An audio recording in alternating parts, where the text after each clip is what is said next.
Hello everyone and welcome to our webinar today. My name is Ashley Stromack and I will be your hostess for this presentation. It is noon, so let's get started. The presentation today is on metalworking fluids. Just so everyone knows, you are on mute because we are recording this presentation to share it with you later. After the presentation is over, you're going to get an email with a survey attached, and that will also have the recording of the presentation. Today's presenter is Kurt House. Kurt has 17 years in the lubricant industry. 15 of those years have been with Total Specialties. His current role is the Southeastern Regional Manager for Total Specialties. Kurt, can you hear me? I can. Excellent. If you want to go ahead and get started. Okay, perfect. Ashley, thank you. I want to thank Testel for allowing me the opportunity to present today. And basically, today's presentation is going to be an intro into metalworking fluids, what they do, what types there are, standard machining operations where they're used, and also standard maintenance practices that are required. So metalworking products, what do they do? Well, number one, they cool the workpiece and the cutting edge of the tool to reduce heat generation. They also clean. They flush chips and fines away from the workpiece. They lubricate by reducing friction between the tool and the workpiece. They protect the machine, the equipment, and the workpiece against rusting. And it reverses what they call the built-up edge, which is an accumulation of material against the rake face of the part being machined to the tool tip. And there's a further illustration that I'll show you in another slide. What are causes of heat generation? So this depends on the speed of the tool, the machining speed, the metal characteristics. As you know, there's many different types of metals. So is it hard metal? Is it soft metal? The removal rate, how much of the actual metal is being removed from the part. And also key is improper coolant for the operation, which could be quite simply a wrong coolant recommendation. So cutting fluids, why do we use them?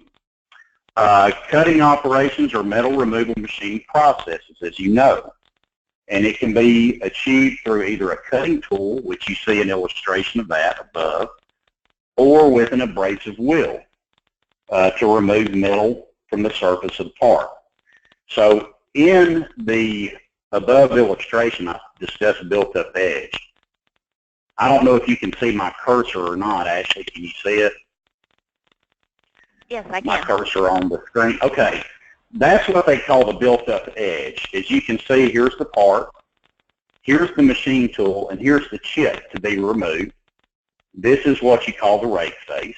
So that's the tool moving into the part, allowing it lubricity also to remove this chip.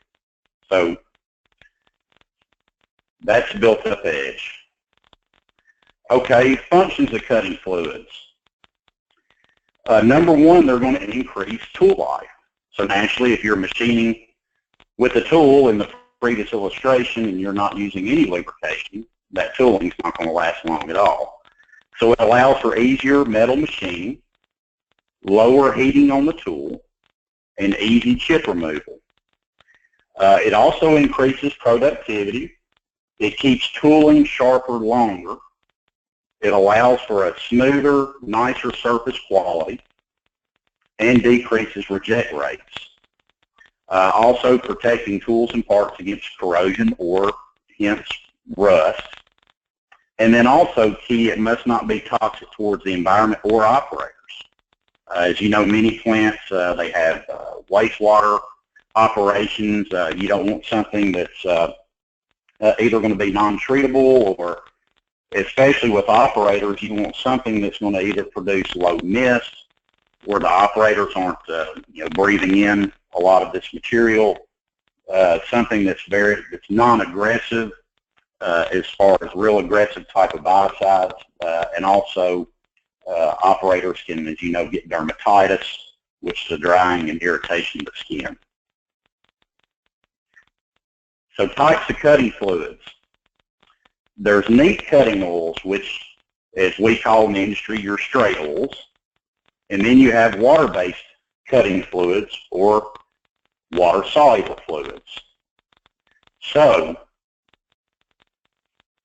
where should you use neat or where should you use water-soluble? If you're looking at a high-speed application, low load, naturally with high speed it's going to generate high temperatures. So hence more cooling is needed than necessarily lubrication. So cooling properties are wanted. Hence you need to look at a soluble oil, a water-based fluid. So medium speed and medium load is medium to high temperature applications.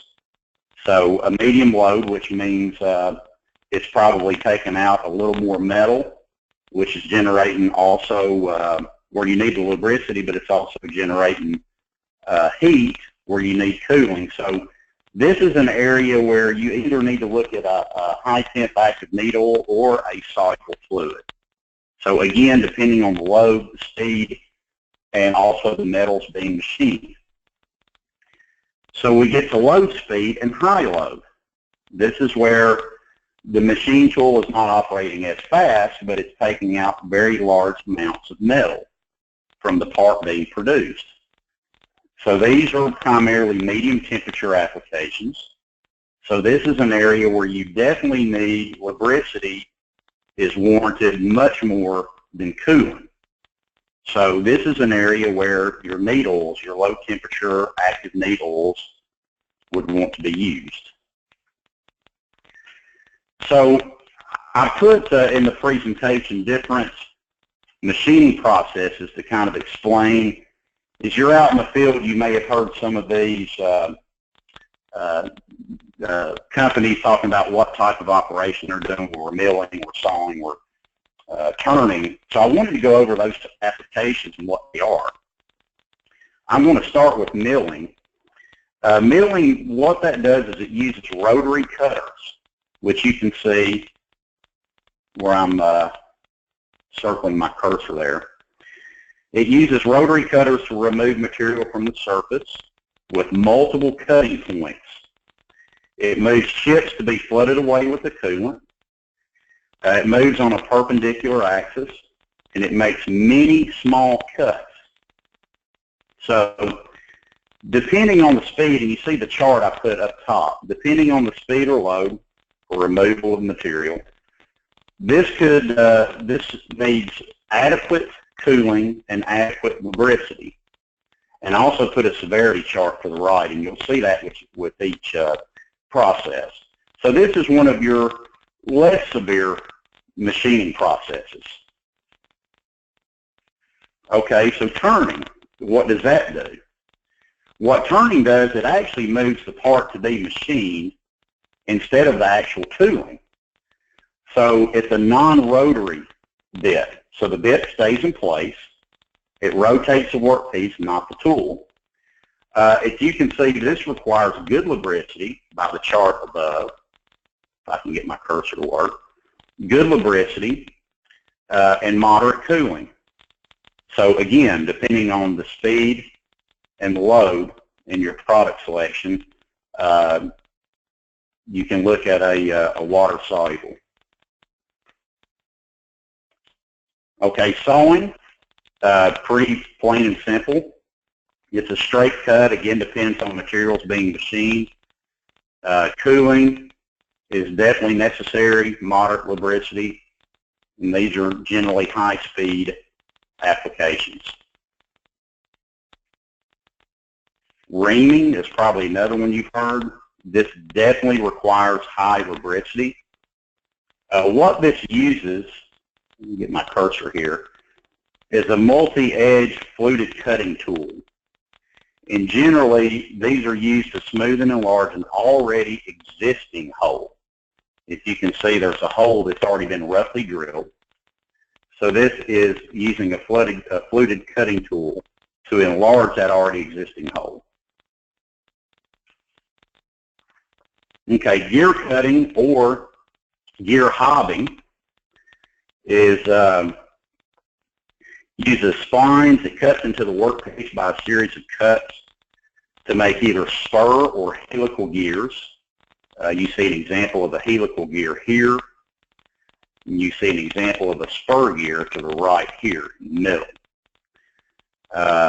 It can be done on different axes as seen above. And high lubricity is definitely warranted for this type of application. And on the severity chart, depending on what type, you have some of your gear hobbing which is less severe, some that are more severe. Again, it depends on the removal rate. Okay, then you have drilling. So it's holes produced with a rotary cutter.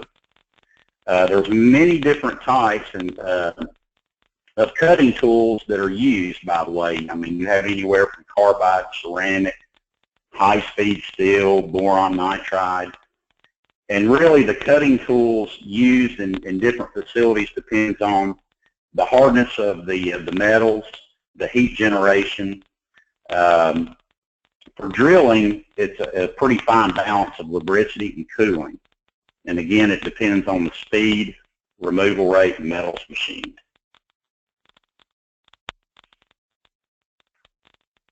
Okay, then we have tapping or threading. Tapping is cutting a thread of the inside surface of a hole.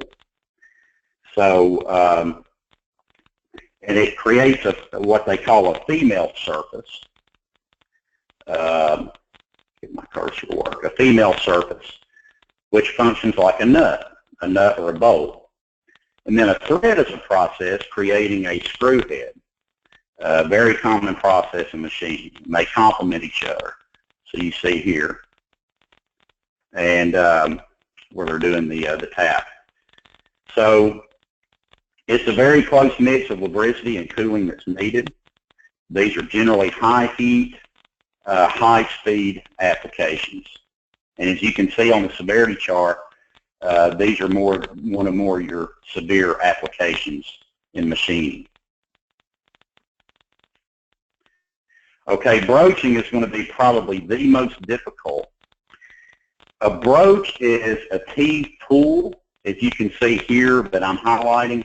It's a teeth tool, and it's done either with a linear or rotary process. Linear is really the most common. It's used for more precise machining of shapes, and most importantly, odd shapes. So a broach usually has 3 sections. One's for roughing, one's for semi-finish, and one's for finishing.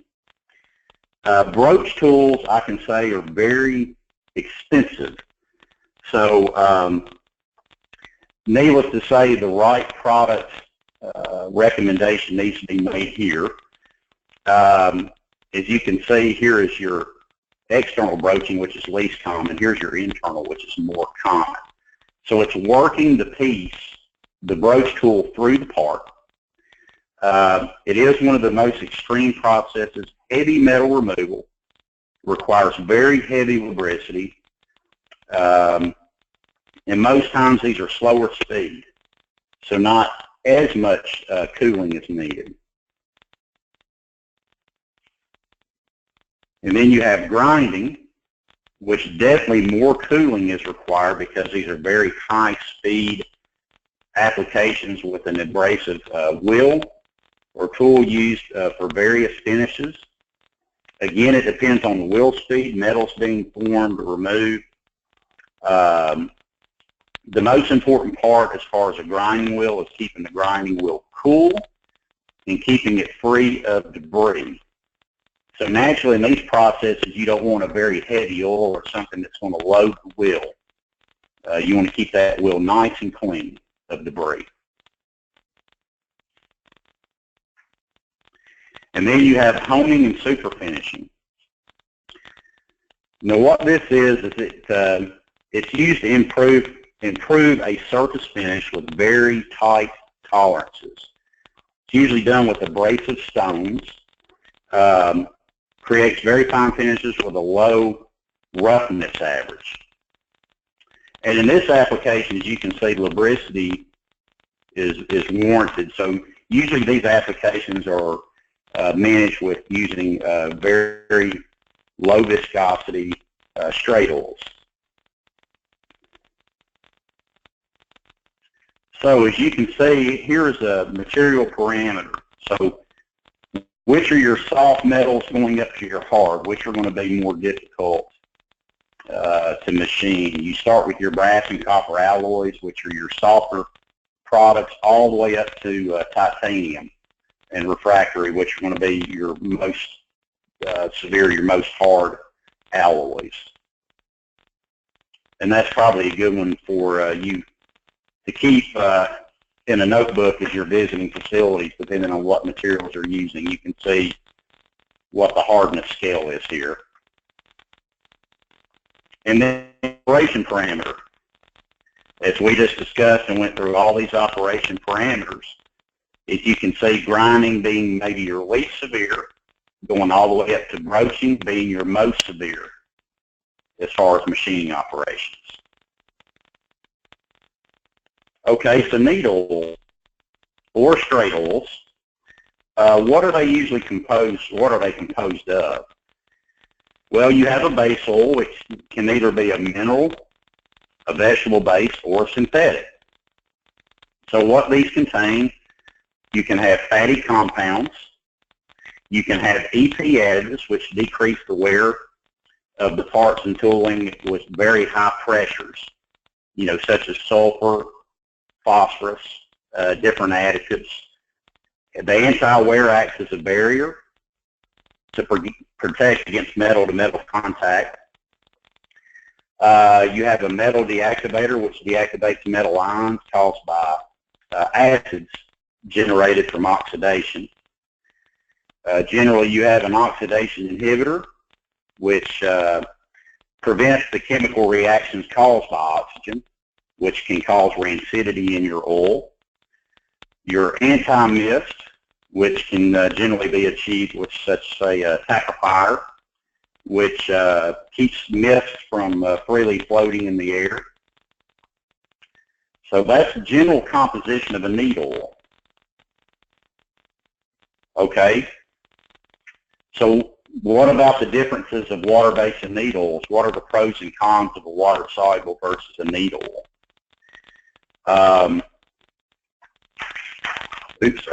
Okay, pros and cons. Usually the water base is going to be a lower fluid cost, naturally, because you are diluting this with water, which is a straight oil, you're using it straight. So there's going to be less fluid consumption. There's also going to be increased cooling properties, 4 times that of needle oil. The things to look for, though, with water-soluble as opposed to a straight oil, it does require regular service fluid monitoring to ensure proper fluid conditions, such as bacteria, fungus, concentration. They also need to be stored between 5 and 40 C as far as temperature, and most of your water-solubles have a limited storage duration, which can be up to 1 year. So, different types of water-based fluids. There are, and they all depend on these 3 main things: the water content of the concentrate, the oil content in the concentrate, and the drop size in solution. So, you have what they call macroemulsions, or what we call soluble oils, which take 2 immiscible fluids. It's milky in appearance. This is a more unstable solution because it uses emulsifiers to stay stable. Now, a microemulsion is what's called your semi-synthetics. Sorry, and I just skipped the screen there. Sorry. Okay, you have microemulsions, which is your semi-synthetics. This is a clear and stable mix of oil and water. They do not require a high shear condition to form. And then you have your synthetic fluids, which is considered a true solution.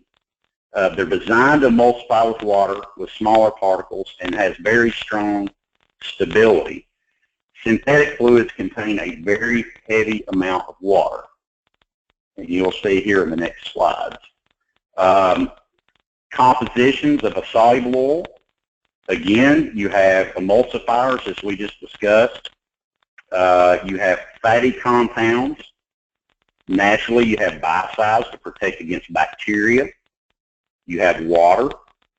You have oxidation inhibitor again. You have a biostatic agent, which are additives that are not affected or eaten by bacteria, but most are not truly biostatic, so they still require, most formulations still require a biocide in the actual formulation. Then you have corrosion protected against rust, and again, anti-foam, which is very common in water soluble. And as you know, foaming can depend on water hardness. If you have very soft water, you can get a lot of foam. Hard water, less foam, but if too hard, then you have you can actually split the emulsion of the fluid. So there's a fine balance there. So a macro emulsion, which are soluble oils in machining operations. Generally, concentrations can run to 5 to 10% in water. And typically on the concentrate composition, you have emulsifiers, which are 20 to 30%. You have additives, which are 5 to 15%. And then you have a very heavy slug of oil, 60 to 80%.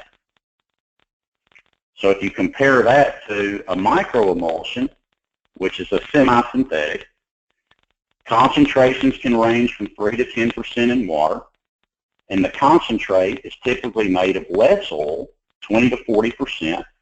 You have your emulsifiers.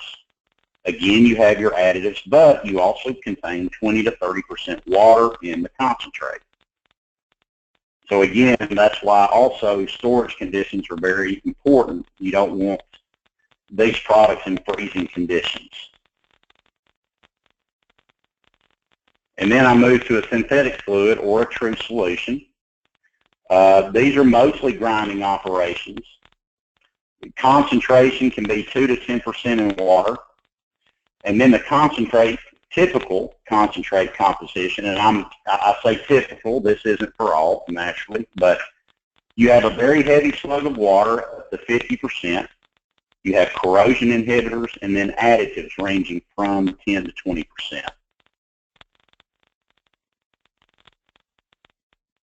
So, as we discussed already, there's definitely more monitoring that needs to be done with your water-soluble fluids. So, concentration is very key. And depending on the type of system, especially if they're independent units and not a centralized system, concentration needs to be checked daily. This can be achieved with a refractometer, as you can see a picture to the right, through a refractometer. And then also lab analysis does need to continue to be done because a refractometer is not always, if you check a refractometer and you say, okay, it's at 5%, doesn't necessarily mean that that's the most accurate reading. You need to take it to a lab and have a titration check done. As you know, if you run concentration too low, you are susceptible to getting, number one, you're lessening your rust protection, and number two, you're more susceptible to biological activity. pH needs to be checked again weekly, and I've got another chart on pH here coming up. Generally on pH, 0 to 6.99 on a pH scale is considered acidic. So that means it's open to biological activity. A 7 is neutral, and anything greater than a 7 is considered an alkalinity or an alkaline-based environment, which helps fight bacteria. But you have to be careful too if you're running the product too high a concentration. You can also have a risk of dermatitis and also fungus, because fungus likes very high alkaline environments. So also, bacteria growth needs to be monitored. You can achieve that with a dipstick on site, which you see a picture of in the bottom right-hand corner. Most of them, you can check the bacteria and the fungus level at the same time. And then generally, the bacteria level is going to be 10 to the 3rd, 10 to the 4th, 10 to the 5th, and so on. So the lower that is, that number, the better you are. And then water hardness, as we discussed previously. Never hurts to take a sample of the water that the company is using to have checked to see is it salt water, is it hard water, are they using city water, are they, whatever type of water they're using can also help you as well with your selection of fluid that you need to use. The shelf life of metalworking fluids, straight oils again, low maintenance. They have a very good shelf life, 3+ years. Soluble oils, you're looking at 1 year, which are the macro emulsion. The micro emulsion or the semi-synthetics, you're looking at around 6 months, as well as the synthetic truth solutions for 6 months. So these don't need to sit on a shelf for too long a period of time because you can have additive fallout. Here again is a picture of a refractometer, which simply provides a scale that measures the refraction of light through a liquid. So as you can see, you have the glass here, the sight glass here is where you would drop the fluid. You close the lid. You want to make sure that the refractometer is calibrated, and I think I actually have that on the next slide here. Coolant's applied to the glass slide by dipping it, it says into the coolant solution, but really a dropper needs to be used, dropping it onto the slide. One thing to be careful of, if there's tramp oil, and when I say tramp oil, this could be hydraulic oil or another straight oil that's being used in the same equipment. Naturally, those leak. These water solubles, their job is to reject them to the top of the system. But if you get this into your fluid that you're testing on a refractometer, you will get a very hazy, there will not be a clear line, it will be very hazy, which tells you you need to retake another sample.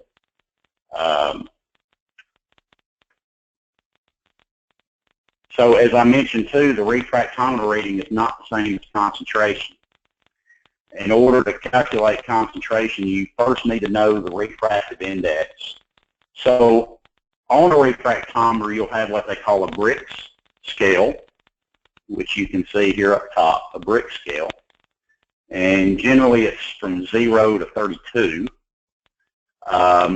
So it's very important you know what the refractive index is for the fluid that's being used. So as mentioned, not all times is it 1 to 1. The refractive index could be 1.5. So if it's 1.5, if you put a drop on a refractometer and it shows a 3, you know you have 2%, and so on. So soluble oils, though, usually do read at a 1-to-1 ratio, but again, it's very important to ask your metalworking provider for a refractive index of the particular fluid that's being used.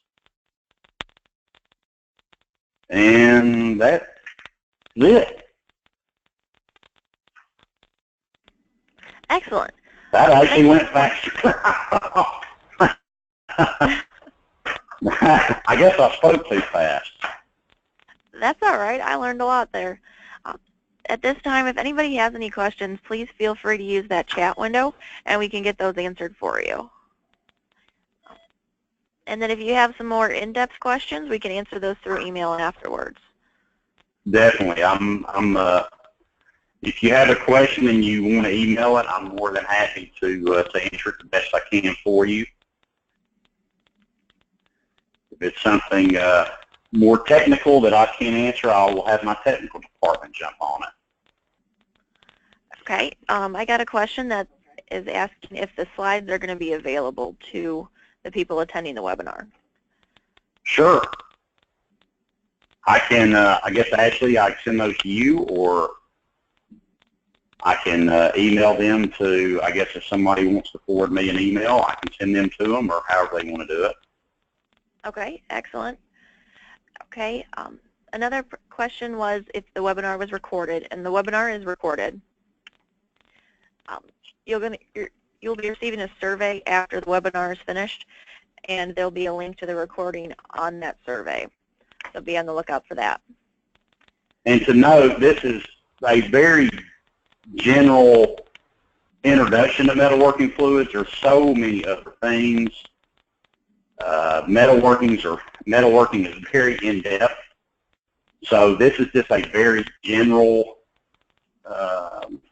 overall presentation of what they are. But hopefully in the future, if Tesla will allow, I'd love to come back and do a little more in-depth studies with water-soluble fluids. But there's a lot more to it. Well, we'd be happy to have you back. There was another question that was if there was anything planned on Total-specific products, on presenting anything like that. And I can give you that information, so that way you can email Sure. directly. Sure. Okay. Any other questions?